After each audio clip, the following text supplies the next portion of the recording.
दोस्तों, हम सभी जानते हैं कि भारत और पाकिस्तान एक साथ 1947 में आज़ाद हुए।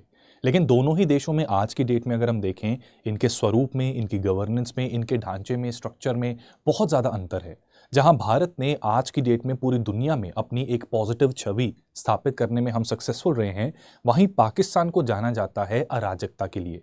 तो ऐसा क्या है कि दो देश जो एक साथ आज़ाद हुए, उसमें भारत आगे निकल गया, जबकि पाकिस्तान आज की डेट में बहुत सारी समस्याओं का सामना कर रहा है। जी हाँ दोस्तों, आपने सही समझा। ये है हमारे देश का संविधान। इस संविधान को बनाने में एक मास्टरमाइंड रहे, जिनका नाम हम सभी जानते हैं, बाबा साहेब अंबेडकर, जिन्हें डॉक्टर BR अंबेडकर के नाम से भी जाना जाता है। He was the chairman of drafting committee.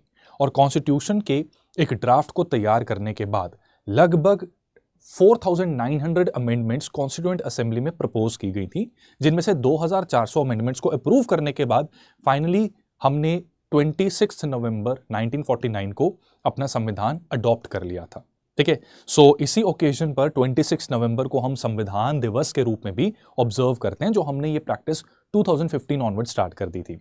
अब 1949 में 26 नवंबर को अडॉप्शन से पहले, ठीक है, कॉन्स्टिट्यूशन को अडॉप्ट करने से पहले 25 नवंबर के दिन बाबा साहब अंबेडकर ने कॉन्स्टिट्यूएंट असेंबली में दी थी अपनी एक बहुत हिस्टोरिक और फेमस स्पीच, जहां पर उन्होंने 3 मेजर कंसर्न्स को हाईलाइट किया था, जो उन्हें लगता था कि आने वाले समय में भारत को इन चीजों से बचने की जरूरत है। अदरवाइज कॉन्स्टिट्यूशन जो होता है वो गुड या बैड नहीं होता। कॉन्स्टिट्यूशन को फॉलो करवाने वाले और जो गवर्नमेंट ऑफ द डे रहेगी इन द कमिंग ईयर्स, वो डिसाइड करेगी कि हमारा कॉन्स्टिट्यूशन कितना सक्सेसफुल रहता है या फिर कितना विफल रहता है। और संविधान के ऊपर आए दिन डिबेट्स भी चलती रहती हैं, राइट।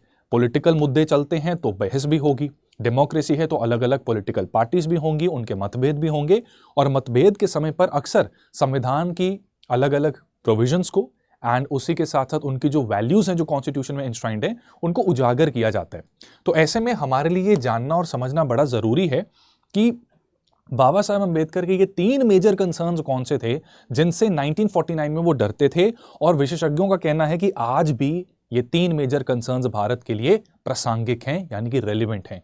तो सबसे पहला कंसर्न जो था, उसको बताने से पहले मैं आप सभी से रिक्वेस्ट करूंगा कि अगर आप यूपीएससी आईएएस एग्जाम की तैयारी कर रहे हैं तो टेलीग्राम पर मेरे channel CS Live Group _UPSC इस पर जरूर कनेक्टेड रहें, क्योंकि आपकी तैयारी से रिलेटेड इंपॉर्टेंट मटेरियल मैं यहां पर शेयर करता रहता हूं। By scanning this QR code you can stay connected with me. Instagram पर मुझे यहां पर फॉलो करना मत भूलें। एंड अगर आप 2025 के प्रीलिम्स पर फोकस करना चाहते हैं and you want a one stop solution जो आपके प्रीलिम्स की एक बेहतरीन तैयारी करवा सके, टेस्ट सीरीज भी उसमें इंक्लूडेड हो, CSAT की क्लासेस इंक्लूडेड हो, आपके डाउट्स भी उसमें क्लियर हो जाएं, तो स्टडी IQ का सक्सेस इन प्रीलिम्स प्रोग्राम ये आपकी बहुत मदद कर सकता है। लाइव क्लासेस के साथ साथ e-books and PDFs, crux documents, पूरी की पूरी टेस्ट सीरीज जिसमें 80 से ज़्यादा टेस्ट हैं, वीडियो सॉल्यूशंस भी मौजूद हैं। और हर टेस्ट में आपको यह भी पता लगेगा कि कैसे आप अपनी इंप्रूवमेंट कर सकते थे, वो सब कुछ आपको हमारे इस प्रोग्राम में मिल जाएगा। CS Live कोड से आपको मिलेगा इस पे मैक्सिमम डिस्काउंट, और ये 4,999 रुपीज़ में आप इसमें एनरोल कर सकते हैं। तो दोस्तों, जो सबसे पहला कंसर्न था बाबा साहेब अंबेडकर का, ये था कि क्या भारत दोबारा अपनी आज़ादी को खो सकता है। ये बहुत बड़ा कंसर्न था। हमने 200 साल की गुलामी के बाद आज़ादी अटेन की थी, लेकिन 200 साल पहले क्या हम आज़ाद थे? ये एक बहुत गहरा और बहुत सब्जेक्टिव क्वेश्चन है। जिस समय अंग्रेज भारत में आए थे, हम एक यूनाइटेड कंट्री की तरह एग्जिस्ट नहीं करते थे। We were a group of bickering states, bickering princely states. राज रजवाड़ों का इधर राज हुआ करता था, जिनके आपस में कोई ना कोई कन्फ्लिक्ट या क्लैशेस रहते थे। ऐसे में आज़ादी का मतलब यह हमें समझना पड़ेगा कि आज़ादी का मतलब सिर्फ एक फॉरेन रूल की एब्सेंस होना नहीं है। इट इज़ नॉट नेसेसरी कि अगर आपके यहाँ फॉरेन रूल नहीं है तो आप आज़ाद हो गए। आज़ादी का मतलब है कि आप अपने देश के लिए बेझिझक, बिना किसी रोक टोक के प्रोग्रेस में कंट्रीब्यूट कर पा रहे हैं। आपकी कास्ट, आपकी जाति, आपका धर्म, आपकी भाषा, ये आपकी कंट्रीब्यूशन के रास्ते में नहीं आ रही, और आप सिर उठाकर, ठीक है, where the mind is without fear and the head is held high, वहां पर इस प्रकार से आप अपने देश में अपना योगदान दे पा रहे हैं।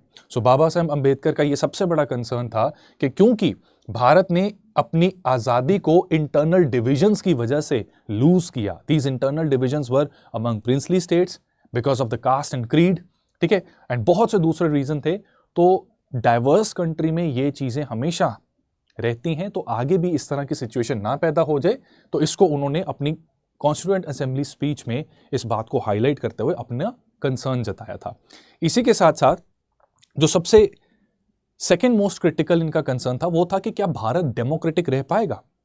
हमारे संविधान की बदौलत no doubt we were able to establish a sovereign democratic republic, लेकिन डेमोक्रेसी की जो फंडामेंटल ढांचा है वो किस चीज पर आधारित है कि जो आपका लीडर है आप उससे सवाल पूछ सकें बिना किसी रोक टोक, बिना किसी डर के, और लीडर की ये ड्यूटी है कि वो आपके सवाल का जवाब दे सके। सवाल पूछना आपका अधिकार है और हमारे लीडर्स का ये ड्यूटी है कि वो हमारे सवालों का जवाब दे।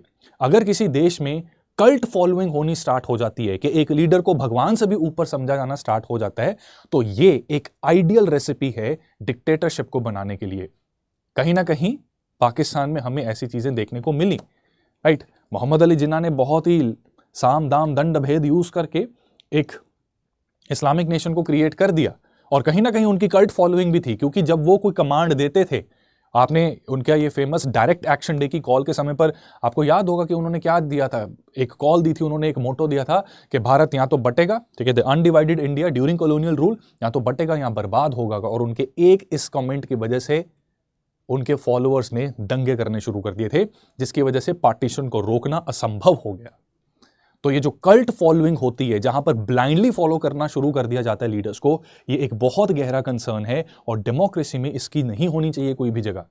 लीडर्स का ये उत्तरदायित्व बनता है कि अगर उनसे सवाल किया जाए तो उन्हें जवाब देना पड़ेगा। ये हीरो वर्शिप हमारे देश में भी आज होता है ऐसा कई बार कि कोई भी काम कोई अच्छा कर देता है तो हीरोज बड़ी जल्दी बनाने का हमें शौक है, राइट।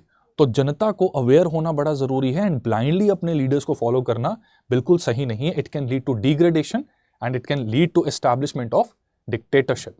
तीसरा जो सबसे बड़ा कंसर्न था बाबा साहेब अम्बेडकर का, और आज भी ये बहुत रेलिवेंट है, उन्होंने कहा था कि आजादी लेने के बाद और संविधान बनाने से हम हमारे लोगों को पॉलिटिकल डेमोक्रेसी दे पा रहे हैं। पॉलिटिकल डेमोक्रेसी का मतलब क्या है कि ऑन पेपर सभी के पास यूनिवर्सल एडल्ट फ्रेंचाइज है, उनके फंडामेंटल राइट्स हैं, उनके डायरेक्टिव प्रिंसिपल्स हैं हमारी स्टेट पॉलिसी के, जो कि पार्ट 4 ऑफ आवर कॉन्स्टिट्यूशन में मौजूद हैं, जिससे सरकार को और स्टेट गवर्नमेंट्स को यह पता रहता है कि लोगों की वेलफेयर के लिए हमें क्या क्या उचित कदम उठाने चाहिए। लेकिन यह सिर्फ पॉलिटिकल डेमोक्रेसी है जब तक हमारे समाज में कुरीतियां रहेंगी, जब तक हमारे समाज में मतभेद रहेंगे, डिफरेंसेस रहेंगे जाति, धर्म, नस्ल एवं भाषा के आधार पर, और आपकी भाषा या जाति, नस्ल, धर्म, इन सारे एट्रीब्यूट्स की वजह से आपकी जो अपॉर्चुनिटी है अगर वो डिनाई होती है तो सोशल जस्टिस नहीं हो पा रहा। Without social justice political democracy is of no use. क्या फायदा कि अगर आप लेट्स से ABC में से C कम्युनिटी को मान लो बिलोंग करते हो and community A and B के लोग डोमिनेंट है, तो आपकी वो पार्टिसिपेशन अलाउ ही नहीं होने दे पा रहे due to lack of opportunities, because of your historical deprivation आप पार्टिसिपेट ही नहीं कर पा रहे। तो ये क्या है, ये इसका मतलब है कि हमारे समाज में हमने पॉलिटिकल डेमोक्रेसी कागज पर तो बना दी, लेकिन हमारे समाज में ग्राउंड रियलिटी अभी भी यही है कि जाति, नस्ल के आधार पर भी लोग पिछड़ रहे हैं। तो फिर पॉलिटिकल डेमोक्रेसी का भी क्या फायदा। तो इसमें बाबा साहब अम्बेडकर ने ये बात क्लियरली बताई थी कि ट्रू डेमोक्रेसी का मतलब है कि हम लिबर्टी को, यानी कि अगर मैं अपने टैलेंट, अपनी काबिलियत के दम पर कुछ अचीव करना चाहता हूं तो आई शुड बी अलाउड। सिर्फ इसलिए कि मैं ब्राह्मण, क्षत्रिय, शूद्र या वैश्य हूं, इस वजह से वो मेरा अपॉर्चुनिटी डिनाई नहीं होना चाहिए मुझे, ठीक है। तो liberty it should be ensured, equality होनी चाहिए, everyone should be equal in front of the law. Just because you are affluent economically doesn't mean कि आपको स्पेशल ट्रीटमेंट दी जाएगी। एंड फ्रेटर्निटी ये सभी के लिए जरूरी है। हम सब अलग अलग हैं, हो सकते हैं, ठीक है, डाइवर्स कंट्री है, हमारी भाषा अलग हो सकती है, धर्म और रिलीजन कम्युनिटी अलग हो सकती है, लेकिन उसके बावजूद भी एक भाईचारा होना चाहिए। सबसे पहले हमारे मन में आना चाहिए कि हम सभी भारतीय हैं और भारत की तरक्की के लिए हमें कंट्रीब्यूट करना चाहिए, राइट। सो क्लास स्ट्रगल या वॉर जैसी सिचुएशन ना हो और सोशल जस्टिस इंश्योर हो, ताकि अपॉर्चुनिटीज और हर इंसान की एक जो स्वाभिमान है उसकी रक्षा की जाए, ये उन्होंने कंसर्न जताया था अपना, राइट। एंड अल्टीमेटली आज हम देख सकते हैं कि जो more than 75 year, approximately 75 years पहले जो उन्होंने बातें कही थी कि blind hero worship, caste division, political self interest और सोशल इनइक्वालिटी जैसी चीज़ें हमारे देश को वापस से कमज़ोर कर सकती हैं, ये सारी चीज़ें देखो दोस्तों आज भी मौजूद हैं। और इसलिए जो ये कॉन्स्टिट्यूशन की 75th एनिवर्सरी हम सेलिब्रेट कर रहे हैं, हमने 75th anniversary of our constitution being adopted, इसे जो सेलिब्रेट कर रहे हैं, इसमें हम सभी के लिए ये ज़रूरत है कि हम इन कॉन्स्टिट्यूशनल वैल्यूज़ को अपने लिए रिमाइंडर की तरह ज़रूर लें। बाबा साहब अम्बेडकर ने जो बातें कही हैं उन बातों के ऊपर गौर करें और इंश्योर करें कि हम हमारे इन प्रेजुडिसेस यानी कि जो हमारे डिफरेंसेस हैं इनसे ऊपर उठकर देश की तरक्की के लिए काम कर सके। Priority should always be the nation और सोशल पॉलिटिकल इक्वालिटी के ऊपर फोकस करना है, इनइक्वालिटी को खत्म करना है, right. Having said that, UPSC aspirants के लिए जाने से पहले मैं दूंगा एक सवाल।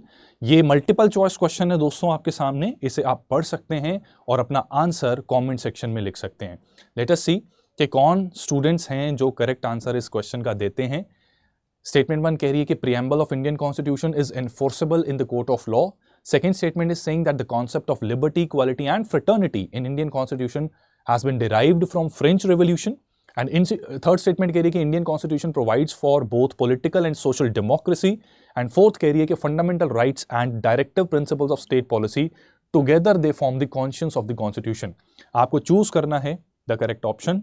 आंसर आपको बहुत जल्द मैं दूंगा मेरे टेलीग्राम चैनल के ऊपर which is CS Live Group _UPSC। उसे ज्वाइन करना मत भूलना। Stay blessed, take care, see you soon in the next session. Thank you so much.